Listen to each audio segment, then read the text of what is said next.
उस दिन जिस दिन इमरान खान साहब गिरफ्तार हुए हैं तो उस दिन आपको पता है मुल्क में क्या हालात हो चुके हुए थे।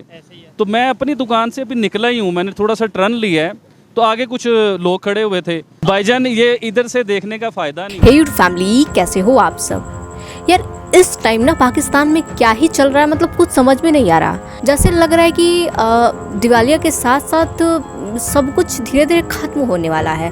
ये एक जो भिखारिस्तान का नामो निशान है वो कहीं ना कहीं ख़त्म होने वाला है, क्योंकि देखा जाए तो अपने ही लोग अपने ही लोगों को मार रहे हैं। किसी कारण से, किसी रीज़न से अपने ही लोगों को अपने ही लोग मार रहे हैं। अब जैसे अभी की बात ले लो, बिना मतलब के बेचारे आबिद अली को सिर्फ पीएम मोदी के तारीफ़ के लिए इतना धोया गया है भाई साहब, इतना धोया गया है कि क्या ही बताऊं मैं। मुझे तो कहते हुए भी शर्म आ रही कि ये अपने देश के लोग हैं या फिर कहीं और के, समझ में नहीं आता। बोलने पर भी पाबंदी, अगर बोलोगे तो काट दिए जाओगे, ये वाली स्थिति है। तो आप खुद ये देख लो वीडियो, क्योंकि मैं सिर्फ बोल नहीं रही हूँ, दिखा भी रही हूँ आपको। ये वीडियो आप खुद देखो और देखो कि इसमें किस तरह से पिटाई हुई है आबिद अली की भाई, और क्या क्या वो बोल रहा है इंसान। तो बहुत ही मज़ेदार वीडियो होगी, लास्ट तक बने रहेगा हमारे साथ एंड इसके बिल्कुल मत करिएगा वीडियो को। दोस्तों, मैं हूं सुहेब चौधरी और आप देख रहे हैं मेरा और आपका YouTube channel real entertainment TV. Abid Ali भाई मेरे साथ मौजूद हैं। लास्ट 2 डेज से हम इनसे कांटेक्ट करने की कोशिश कर रहे थे, ना तो इनसे कोई राब्ता हो पा रहा था और मुझे ये था कि शायद किसी वजह से, सिग्नल ना आने की वजह से राब्ता नहीं हो पा रहा। बाद में पता चला तो बहुत अफसोस हुआ। इनके साथ क्या मामला पेश आया, क्या वजूहात हुई, ये सब जानेंगे इनसे। आबिद भाई अस्सलाम वालेकुम। जी वालेकुम सलाम सुहेब भाई। आबिद भाई ये तो मैं पूछूंगा नहीं कैसे हैं आप, क्योंकि मेरी आपकी कंडीशन मेरे सामने है, लेकिन देखने वाले जो आपसे प्यार करते हैं, आपकी बातों को पसंद करते हैं, उनके लिए आप बताना चाहेंगे कि ये हुआ क्या आपको? जी बिल्कुल बताना चाहूँगा, क्योंकि यही तो लोग हैं हमारे सही खैर ख्वाह, जो हमें समझते हैं, हमें मैसेज भेजते हैं, तो इन्हें तो मैं लाजमी बताना चाहूँगा। उस दिन जिस दिन इमरान खान साहब गिरफ्तार हुए हैं तो उस दिन आपको पता है मुल्क में क्या हालात हो चुके हुए थे। तो मैं अपनी दुकान से अभी निकला ही हूँ, मैंने थोड़ा सा टर्न लिया है तो आगे कुछ लोग खड़े हुए थे। अच्छा, उसमें से देखिए वो होता ये है कि इंसान को कोई कुछ करे तो समझ भी आती है बात की। अब मैं उस टाइम क्या समझ रहा हूँ कि उसमें से 2 शख्स जो हैं वो मेरी तरफ इशारा करते हैं। अच्छा, वो होता क्या है, वो 2 मेरी तरफ इशारा करते हैं, वो सारे मेरे ऊपर आ जाते हैं। अब वो डंडे से शुरू कर देते हैं मुझे मारना। वो बड़ी मुश्किल से, अल्लाह का करम है कि मैं अपनी जान बचा के उससे खैर निकला। आबिद भाई ना आप कोई बहुत बड़े बिजनेसमैन है, ना पॉलिटिशियन है, ना ही मतलब इस तरीके से कोई आपका सीन है, तो फिर आपकी दुश्मनी देख रहे हो आप कैसे अपने ही देश में बोलने पर कितनी पाबंदी है। मतलब बंदा खुद से कुछ बोल भी नहीं सकता, अगर बोले तो उसे ऐसी ही सज़ा दी जाएगी। आप खुद देख सकते हो। अब ये क्या है, ये भी एक मुस्लिम ही है। आप भी सोचोगे कि मैं अब वीडियो में हिंदू मुस्लिम करने लगी हूँ, बट क्या करूँ, ये वीडियो देख देख के मेरी भी आदत सी होती जा रही है जैसे हिंदू मुस्लिम वाली। तो देखो अभी ये क्या है, ये भी तो मुस्लिम ही है ना, बट इसके ऊपर भी अत्याचार। और भाई साहब तो हिंदुओं की क्या स्थिति होगी, उसको तो छोड़ ही दो। बस पीएम मोदी के बारे में 2-4 शब्द अच्छा बोल देने पर इसकी ऐसी कुटाई की गई है। तो आप सोच सकते हो अगर ये बेचारा किसी तरह से, भगवान का मतलब करम है कि ये बच गया, वरना इसके साथ जो होना था वो तो मतलब हो ही गया। आप देख ही रहे हो, एक तरह से सामने ही है कि बोलने पर इतनी बुरी तरह से बेरहमी से पीटा जा रहा है। आप देख सकते हो ये क्या है। मतलब कहते हैं कि अपने देश में सबको जीने का अधिकार होता है, सबको समान अधिकार है, सबको बोलने का अधिकार है, सबको स्वतंत्रता का अधिकार है।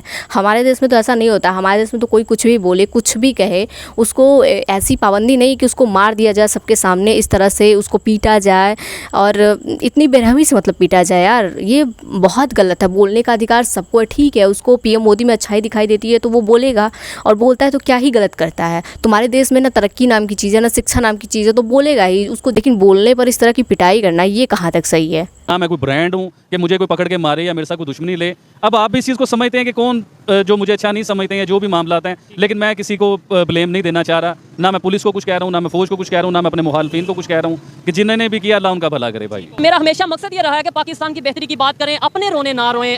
मतलब ये है कि जो हमारे साथ हो रहा है वो हम हैंडल खुद कर सकते हैं। मुझे ये बताएं, इस टाइम जो पाकिस्तान की कंडीशन है, पूरी दुनिया में हम मजाक बन रहे हैं। इसके अलावा इमरान खान साहब की जो स्टेटमेंट आ रही है 1971 से लेके के हवाले से, जो उन्होंने स्टेटमेंट दी, DGISPR के हवाले से उन्होंने डायरेक्टली जो स्टेटमेंट दी, क्या कहना चाहेंगे इसके ऊपर? ज़ुहैब भाई, सबसे पहले तो मैं अपनी ऑडियंस से ये कहना चाहूँगा कि मैं थोड़ा सा तकलीफ में हूँ, तो अगर कोई बातें मैं आपसे सही ना कर पाऊँ तो उसके लिए माजरत है सबसे पहले। अच्छा, दूसरी बात ये है कि देखिए दिल से बड़ी तकलीफ़ है इस चीज़ को लेके कि हमारी आर्मी एक साइड पे है, हमारे जजेस एक साइड पे हैं, हमारे पॉलिटिशियन एक साइड पे हैं। भाई ये अगर आप मुझे इजाज़त दें थोड़ा सा मैं आपको देख सकता हूँ कि ये भाईजान ये इधर से देखने का फ़ायदा नहीं है। अगर आप मेरी पीछे से शर्ट उठाएं, पीछे निशान चेक करें, लाशें डली हुई हैं और ये सारा जो है ना पीछे वो आप उठाएं शर्ट एक बार देखें तो तो उठाऊंगा, मतलब इतना मुनासिब नहीं लगता, लेकिन ये है कि आइडिया हो रहा है कि आइडिया भी हो रहा है। ये मैं हाथ लगा रहा हूँ, यहाँ से सारी ये पट्टियाँ, ये चीज़ें, ये आप देख सकते हैं कि जिस तरीके से जख्म वो बने हुए हैं। अटैक भी जो है ना उन्होंने एक साइड मैं बाइक पे था तो एक ही साइड शोल्डर पे ना उन्होंने डंडे स्टार्ट कर दिए मारने, और उनमें कुछ लफ्ज़ भी उन्होंने ऐसे बोले कि जिनसे समझ आती है कि यार ये लोग मतलब आप भी समझें, आप भी समझ रहे हैं कि मैं क्या कहना चाह रहा हूँ। कुछ बातें ऐसी कि जो बंदा नहीं करना चाहता। खैर हम आते हैं मुद्दे के ऊपर। देखें हमारी तो जान भी इस मुल्क के लिए चले जाए भाई, सच बोलने के लिए तो हम अपनी जान भी देंगे, इसमें कोई परवाह नहीं है मुझे। लेकिन जी ये गद्दार है, ये पाकिस्तान का गद्दार है जो कहता है पाकिस्तान के लिए जान भी दूंगा। मैं कहता हूँ ऐसे गद्दार तो फिर मजीद पैदा होने चाहिए जो कहते हैं कि पाकिस्तान के लिए सर जान मैं भी अपनी 2-4 गद्दारियाँ बताना चाह रहा हूँ अपनी आवाम को, और किसी को नहीं, सिर्फ अपनी ऑडियंस को बताना चाह रहा हूँ। देखिए कल इमरान खान साहब का एक इंटरव्यू आता है, उसमें 71 के बारे में जो बांग्लादेश के साथ हमारा हुआ, उन्होंने खुल के हर चीज़ वो बताई है जो मैं बताता हूँ, जो मैं आपके इंटरव्यू में भी कई बार वो बातें कर चुका हूँ कि 90,000 फौजी इंडिया ने पकड़ लिए, ये हो गया वो हो गया, और आपने क्या किया। देखिए मैं खुल के नहीं बता रहा, आप समझिए।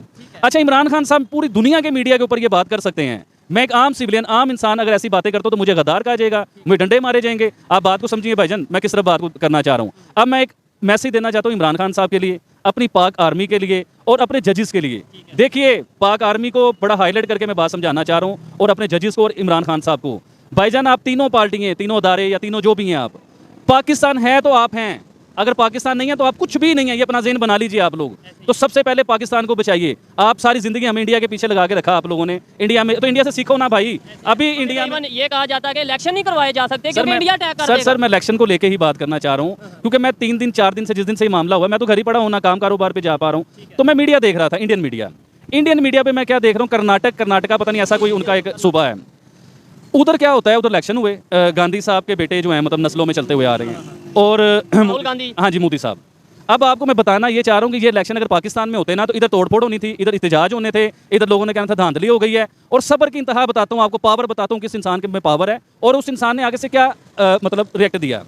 अभी रिसेंटली जो इलेक्शन हुए हैं उसकी रिपोर्ट सामने जो आई है, 134-35 समथिंग ऐसे राहुल साहब सीटें ले गए हुए हैं, और 65 तकरीबन मोदी साहब, यानी कि मोदी साहब की बड़ी अच्छी हार हुई है उस जगह। गवर्नमेंट में है सर, गवर्नमेंट में 8 साल से हुकूमत में है, आप 8 साल से हुकूमत कर रहे होते, हर पता ही आपका होना था। लो आपको कोई माँ का बेटा इलेक्शन हरा के दिखाता। मोदी साहब इतने बुरे तरीके से इलेक्शन हारे, लेकिन उन्होंने हालात खराब नहीं कराए अपने मुल्क के, क्योंकि वो अपने मुल्क से प्यार करते हैं। उन्होंने आगे नहीं लगवाई अपने मुल्क में, उन्होंने तबाहियां नहीं मचाई, कोई फौज के अंगेस्ट नहीं खड़ा हो गया, कोई इमरान खान मतलब कोई ऐसा पैदा नहीं हुआ उधर।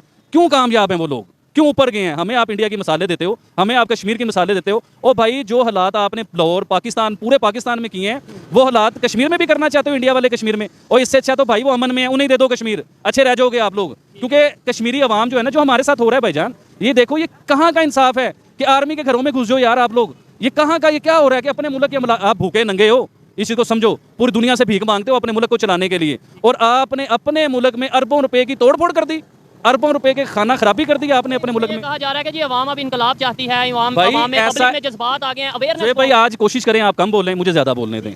अच्छा आप इनकलाब कौन सा इनकलाब चाहते हो, मुझे ये बताओ कि अपने मुल्क को तबाह करवा दो, अपने मुल्क में आगे लगवा दो, अपने मुल्क की इमारतें जला दो आप। और गरीब आदमी की जो एक आदमी ने कमेटी डाल के अपनी बीवी का जेवर बेच के एक गाड़ी खरीदी है बेचारे ने रीजों के साथ, आपने उस गाड़ी को आग लगा दी। किसके बाप की गाड़ी, कौन देगा वो? ना वो आर्मी ने देनी है, ना इमरान खान साहब ने देनी है, ना गवर्नमेंट ने देनी है, पता नहीं। ये तो वो गाड़ी हैं जो आपको दिखाई जा रही हैं, 15-20 गाड़ियाँ, और भाईजान बड़े बड़े कंटेनर, पता नहीं क्या, एक कंटेनर में करोड़ों रुपए का सामान था, लाखों रुपए के कपड़े थे, वो कंटेनर जला दिया। और पता नहीं अच्छा औरतों के साथ क्या सलूक हो रहा है। ओए भाई आपकी आंखें रो पड़े, आपका दिल रो पड़े। औरतों को गिरेबान से पकड़ा गया है, और गिरेबान से भाई कौन सा यार, मुसलमान हो आप? एक सेकंड आप मुसलमान हो, आप तो कहते हो हमारे दिन में औरतों की बड़ी इज्जत है, औरतों के पर्दे पे आप इत्तेजाज करते हो। इंडिया में आपने रोले डाल दिए इत्तेजाज के ऊपर। और इधर आपने जो मुल्क बनाया है पाकिस्तान, जो आपने मुसलमानों के लिए एक स्पेशल मुल्क बनाया, इस्लामी जमहूरियत पाकिस्तान, जहाँ लोगों को हकूक मिलेंगे मुसलमानों के, और भाई इधर तो औरतों के गिरेबान पकड़े जा रहे हैं। आप बताओ ज़ुहैब भाई, अल्लाह माफ़ करे, आपकी माँ बहन के साथ ये हो रहा हो, मेरी माँ जिसके साथ हुआ हमारी माँ बहन नहीं है वो, ऐसे ही है। तो इंडिया में क्यों नहीं ऐसा होता? इंडिया की तो आप बड़ी बातें करते हो कि इंडिया ने ये कर दिया, इंडिया ने पाकिस्तान के साथ वो कर दिया, इंडिया ऐसा है, इंडिया वैसा है। तो मुझे बताओ ना, इंडिया में औरतों के गिरेबान क्यों नहीं पकड़े जा रहे? एक लड़की उठी थी उधर जो निकाब के ऊपर जिसने रोला डाला था, बड़े शोर शराबे हुए। जो भी है इंडिया जैसा भी है, उसने मुसलमान लड़की को तहफ़्फ़ुज़ दिया, किसी ने लड़की को गवाह तो नहीं कर लिया, किसी ने उसके घर की आग तो नहीं लगा दी। देखिए आपने पूरी वीडियो, क्या धुलाई की है भाई साहब इन लोगों ने, मतलब शर्म नहीं आती है खुद के ही देश के बंदे पर खुद से ही इतना बुरा अटैक करना। ये कहाँ तक सही है? आप कमेंट बॉक्स में कमेंट करके बताना कि ये कहाँ तक सही है। इस तरह से पिटाई किसी की होनी चाहिए? मिलते हैं नेक्स्ट वीडियो में, तब तक के लिए thank you so much video को फुल वॉच करने के लिए।